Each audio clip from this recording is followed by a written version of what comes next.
और Viresh Pandey bureau chief है हमारे, ज्यादा जानकारी के साथ हमारे साथ जुड़ गए हैं।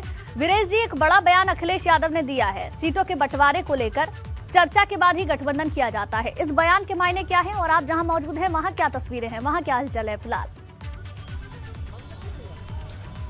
देखिए, यहाँ तस्वीरें बहुत रिच हैं, बहुत विजुअल, बहुत स्ट्रांग है। और अपने कैमरामैन से कहूँगा कि ये जो रथ यात्रा है बछरावा टोल से शुरू हो चुकी है अखिलेश यादव की, और जहाँ तक आपकी नज़र जाएगी गाड़ियाँ ही गाड़ियाँ हैं। और रथ यात्रा के आगे और रथ यात्रा के पीछे, हम लोग तो पीछे हैं लेकिन आगे भी 1000 गाड़ियाँ होंगी और पीछे भी 10,000 गाड़ियाँ होंगी। और जो समाजवादी पार्टी के कार्यकर्ता हैं, नेता हैं, वो सड़कों पर जो लखनऊ रायबरेली हाईवे जाता है उस पर चारों तरफ मंडरा रहे हैं। एक झलक दिखाने और पाने दोनों की जद्दोजहद है, क्योंकि अगर राष्ट्रीय अध्यक्ष की एक नज़र पड़ती है कार्यकर्ताओं और नेताओं पर तो वो धन्य हो जाते हैं, ऐसा उनका मानना है। और उनके करियर के लिए, उनके आगे बढ़ने के लिए भी ये महत्वपूर्ण होता है कि जब वो संघर्ष के लिए, सत्ता के लिए लड़ाई लड़ रहे हैं अखिलेश यादव, तो उस कदम से कदम मिलाते हुए उनके कार्यकर्ता, उनके नेता उनके साथ खड़े हों। इससे बड़ा सौभाग्य किसी भी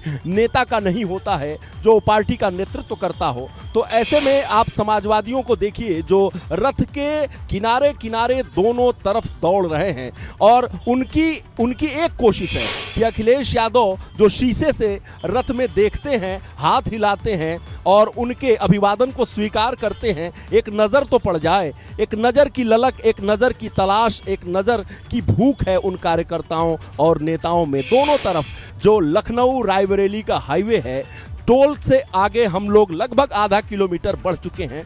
और हम जो मीडिया के लिए रथ बनी है, माने न केवल अखिलेश यादव के लिए एक रथ बना है बल्कि जो समाजवादी पार्टी है उसने मीडिया के लिए भी एक रथ बनाया है। तो आप देखिए क्या जद्दोजहद चल रही है, लगातार ढोल नगाड़े ड्रम भी बजाए जा रहे हैं। समाजवादी पार्टी पर, अखिलेश यादव पर लिखी हुई जो कविताएं हैं, जो गाने हैं, गीत हैं, वो भी गुनगुना रहे हैं। और जो कार्यकर्ता और नेता हैं वो उनके बस के साथ मानो ऐसे दौड़ रहे हों जैसे एथलीट हो, जैसे किसी वर्ल्ड कप की तैयारी के लिए वो प्रयास कर रहे हों, कोशिश कर रहे हों। अखिलेश यादव का जो रथ है वो आगे बढ़ते हुए, और जो समाजवादी गाना और धुन है वो बजते हुए, गाड़ियां ऐसे चल रही हैं आपस में और ऐसे ब्रेक लग रहा है जैसे वो छू लेना चाहते हो, अखिलेश यादव के रथ के करीब पहुंच जाना चाहते हो। इस बात का बिना भय और डर के कि कहीं एक्सीडेंट ना हो जाए, ये समाजवादियों का जुनून है। ये जुनून केवल समाजवादी पार्टी में ही देखने को मिलता है। अन्य पार्टियां अपने को तथाकथित रूप से अनुशासित बताती हैं, उनके कार्यकर्ता देवतुल्य हैं, अनुशासित हैं, लेकिन समाजवादी पार्टी के जो कार्यकर्ता और नेता हैं वो जोश और खरोश से और जुनून से भरे होते हैं। और आप मीडिया रथ से हम आगे बढ़ते हुए जो समाजवादी परिवर्तन रथ यात्रा है उसके करीब जाने की हमारी भी ललक है कि हम बेहतर दृश्य दिखा सकें दर्शकों की, क्योंकि यही हमारी चाहत है कि जो भी रैली हो, जो भी आवाज़ हो पक्ष और विपक्ष का, वो भरपूर तरीके से, समुचित तरीके से, सच्चे तरीके से। और ये देखिए घोड़ा, मुझे याद है झांसी की वो रथ यात्रा अखिलेश यादव की जिसमें एक घोड़ा था, घुड़सवार इतना तेज दौड़ रहा था कि अखिलेश यादव ने अपने रथ को रोककर उसका अभिवादन किया और घुड़सवार को माला पहनाई। फिर यहाँ घोड़ों को एक दौड़ देखिए, घुड़सवार हैं ये रायबरेली संसदीय सीट है सोनिया गांधी का।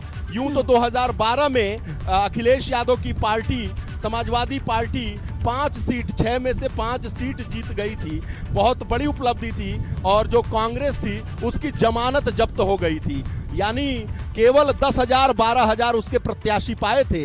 यार चौथे, तीसरे, 5वें नंबर पर कांग्रेस के लोग थे 2012 में। 2017 में जो स्थिति हुई उसमें 2 कांग्रेस के लोग जीते और 1 सपाई और 3 भाजपाई, जिसमें 2 कांग्रेस के जो एमएलए रहे वो भाजपा में शामिल हो चुके हैं, अदिति सिंह और राकेश प्रताप सिंह। उनके बड़े भाई दिनेश सिंह जो कांग्रेस से एमएलसी रहे वो 2018 में भारतीय जनता पार्टी में चले आए। 2019 में सोनिया गांधी के खिलाफ उन्होंने लोकसभा का चुनाव लड़ा। और देखिए, और जो अखिलेश यादव का रथ है वो रुक चुका है, अभिवादन स्वीकार कर रहे हैं एक जगह पर जहां पर कार्यकर्ता नेता खड़े हैं और बड़ी मात्रा में, बड़ी संख्या में उनका अभिवादन अखिलेश यादव स्वीकार कर रहे हैं। और ये कैमरे की नज़र से आप देख सकते हैं कि आखिर रायबरेली लखनऊ पर समाजवादी जो यात्रा चल रही है उसका रूप ढंग रंग कैसा है। प्रसपा और सपा के गठबंधन के बाद की ये यात्रा है, इसलिए ज़्यादा महत्वपूर्ण हो जाती है। राजा जो चाचा हैं और भतीजा हैं उनकी कल शाम को 45 मिनट तक की मुलाकात हुई थी, उसके बाद की ये यात्रा है, इसलिए ये यात्रा और ही खास बन जाती है और ही ज़्यादा शानदार हो जाती है, क्योंकि इस पर निगाहें सबकी हैं, कार्यकर्ताओं की भी हैं और नेताओं की भी हैं, क्योंकि सभी की ये डिमांड थी कि सपा बस प्रसपा एक हो जाए, चाचा भतीजे एक हो जाएं। कभी वो दूर नहीं थे, सगे चाचा भतीजे हैं, तो ऐसे में जब वो एक होंगे तो उत्साह और जोश दोगुना होगा। सपा और प्रसपा दोनों के कार्यकर्ता साथ होंगे तो कोई कंफ्यूजन, कोई संदेह नहीं होगा, घर का कोई भेद नहीं होगा, न भेदी होगा न विभीषण होगा, बल्कि केवल और केवल लक्ष्य का भेद होगा। 2022 के लक्ष्य के संधान के लिए अखिलेश यादव की ये यात्रा निकली है। 2022 में प्रचंड बहुमत के साथ अपनी सरकार बनाने के लिए अखिलेश यादव सड़कों पर उतरे हैं। आरोप लगाया जाता रहा प्रियंका गांधी की तरफ से कि अखिलेश यादव अपने बंगले में रहते हैं, अपने महल में रहते हैं, ट्विटर खेलते हैं, वो केवल चुनाव लड़ने के लिए लड़ते हैं, बल्कि प्रियंका गांधी सड़कों पर लड़ती हुई लोक कल्याण के लिए दिखाई देती हैं, जनता के लिए दिखाई देती हैं। यूं तो ये यात्रा इसलिए अहम है कि रायबरेली अमेठी की लोकसभा सीट पर समाजवादी पार्टी कभी अपना प्रत्याशी नहीं उतारती थी। उनकी एक कोशिश रहती थी हमेशा कि जो कांग्रेस की घराना है, बड़ा घराना जिसे कहते हैं गांधी परिवार, उसके खिलाफ न उतारा जाए, और यही मर्यादा का पालन मुलायम सिंह यादव के खिलाफ कांग्रेस भी मैनपुरी में करती थी, वो भी प्रत्याशी नहीं उतारती थी। लेकिन अखिलेश यादव की ये यात्रा रायबरेली में हम कहें कि ये पहली यात्रा होगी जो अखिलेश यादव हर विधानसभा में घूमेंगे, वोट मांगेंगे और चुनौती को स्वीकार करते हुए प्रियंका गांधी को खुद चुनौती देंगे कि आइए, लड़िए और देखिए, करिए मुकाबला आमने सामने का। 2022 में दूध का दूध, पानी का पानी हो जाएगा।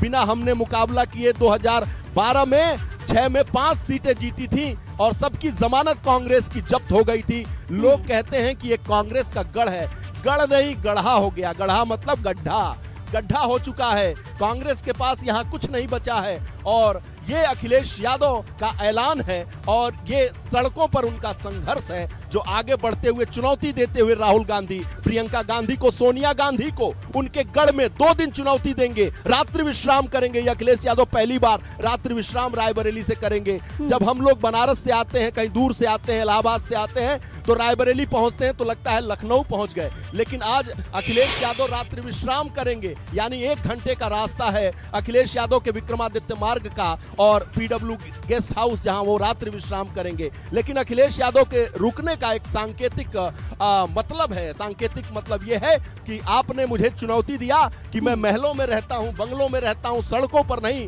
लड़की हूं, लड़ सकती हूं, तो लड़का हूं, मैं भी लड़ सकता हूं। और 2017 में 2 लड़कों की जोड़ी जो तय हुई थी, उसके पीछे डिंपल यादव और प्रियंका गांधी थी। उनकी दोस्ती थी, प्रियंका गांधी और डिंपल यादव की दोस्ती बेहद खास मानी जाती है और दोनों लोग इस गठबंधन, दोनों लड़कों को मिलाने में इनकी बड़ी भूमिका थी। लेकिन उस मिलाने वाली भूमिका वाली प्रियंका दीदी ने चुनौती दी है अखिलेश को, चुनौती को स्वीकार कर लिया अखिलेश यादव ने। आज उनके गढ़ में गरजेंगे, बरसेंगे और साथ ही साथ सड़कों पर जो लाल लाल टोपी दिख रही है, तथा कथित रूप से कहते हैं अखिलेश यादव की एक क्रांति की टोपी है। हालांकि प्रधानमंत्री और वो क्रांति वीरेश जी यहाँ पर नजर भी आ रही है। जो तस्वीरें इस वक्त हम अपनी टेलीविजन स्क्रीन पर देख पा रहे हैं, वहाँ अखिलेश यादव एक मंदिर में पहुंचे हुए हैं। मंदिर पहुंचकर जनता के बीच रहना, वहां पर घंटी बजाते हुए नजर आ रहे हैं। लोगों का एक बड़ा हुजूम है।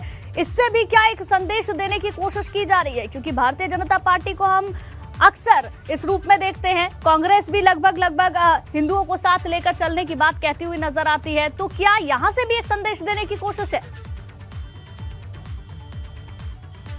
आपने बहुत अच्छा सवाल किया और मौजूद सवाल किया। ये वही हनुमान जी का मंदिर है जो लखनऊ से रायबरेली की यात्रा करता है, वो इस हनुमान मंदिर को जानता है। और यहाँ पर अखिलेश रुके हैं, पहली बार रुके हैं। प्रियंका गांधी की जब यात्रा एयरपोर्ट से चलकर रायबरेली और अमेठी की तरफ बढ़ती है तो वो इस हनुमान मंदिर पर आती हैं और हनुमान जी के मंदिर में माथा टेकती हैं। सोनिया गांधी भी जब इस रास्ते से गुजरती हैं तो ये हनुमान मंदिर जो रायबरेली का चुरुआ इलाके में है, जिसका जीर्णोद्धार 1996 में किया गया था, यहाँ माथा टेकती हैं सोनिया गांधी। राहुल गांधी भी यहाँ माथा टेकते हैं। सभी अपने को पार लगाने, उद्धार लगाने के लिए भगवान की शरण में होते हैं। ये बहुत ही महत्वपूर्ण और बहुत ही प्रभावशाली मंदिर माना जाता है। हनुमान जी का ये बड़ा मंदिर है और यहाँ पर हम लोग भी जब इस रास्ते से गुजरते हैं तो शीश नवाते हैं। अखिलेश यादव ने भी शीश नवाया है। देखिए, कुछ न कुछ तो ये मानना पड़ेगा कि मोदी की जोड़ी ने, योगी की जोड़ी ने ये तो तय कर दिया कि अब हिंदू मंदिरों और जो आश्रमों हैं वहाँ पर लोग माथा टेकने से शर्माते नहीं हैं। उनके वोट बैंक पे उन्हें खतरा का एहसास नहीं होता है, बल्कि उनका वोट बैंक जो है जुड़ता हुआ दिखाई देता है। ये तो मैं मानना पड़ेगा मोदी और योगी को कि उन्होंने इतना तो कर दिया कि सनातन धर्म के प्रति जो नेता सनातन धर्मी हैं, जो हिंदू धर्मावलंबी हैं, अपने मठ मंदिर में जाने से वो शर्माते नहीं हैं, रुद्राक्ष की माला पहनने से शर्माते नहीं हैं, त्रिपुट लगाने से शर्माते नहीं हैं और जो राम नामी चद्दर है उसे ओढ़ने से शर्माते नहीं हैं। ये योगदान है भारतीय राजनीति में। हम कह सकते हैं ये बहुत दिनों से, पहले अगर इंदिरा गांधी की बात करें तो इंदिरा गांधी जो सॉफ्ट हिंदुत्व था उसे वो लेकर चलती थी, वो रुद्राक्ष पहनती थी, मंदिर जाती थी, लेकिन कांग्रेस ने छोड़ दिया तो उसकी दुर्दशा देखिए। अब एहसास हो गया सबको कि इसमें बड़ा दम है भैया, तो उस दम में को आगे जाकर सभी शीश नवा रहे हैं। और एक बार फिर मैं अपने छायाकार से कहूंगा कि जो सर्राटा और फर्राटा भरते हुए रायबरेली में कार और बस के अंदर तो तुम खूब बैठे होगे, लेकिन रथ के ऊपर बैठते हुए तुमने कभी सवारी नहीं की होगी। और ये मजा तो समाजवादी यात्रा को कवर करते ही पत्रकार होने का मिल रहा है। कान से ये ईपी भी निकल जा रही है और सरसर ये लगभग एक ही जगह, हर जगह से एक ही तरीके की तस्वीरें देखने को मिलती हैं। चाहे हम जौनपुर की बात करें, वहां पर भी इसी तरीके से जनता का सैलाब था और आज जब अखिलेश यादव रायबरेली पहुंचे हैं वहां पर भी कार्यकर्ताओं में उत्साह है, हाथों में तख्तियां हैं और वही जोश उत्साह है और उसी के साथ अखिलेश यादव आगे बढ़ रहे हैं। आपके पास भी लौटेंगे वीरेश जी, बने रहिए आप हमारे साथ। तो लगातार ये तस्वीरें हम आपको दिखा रहे हैं जहां बड़ी संख्या में लोग विजय रथ यात्रा में शामिल हुए हैं रायबरेली।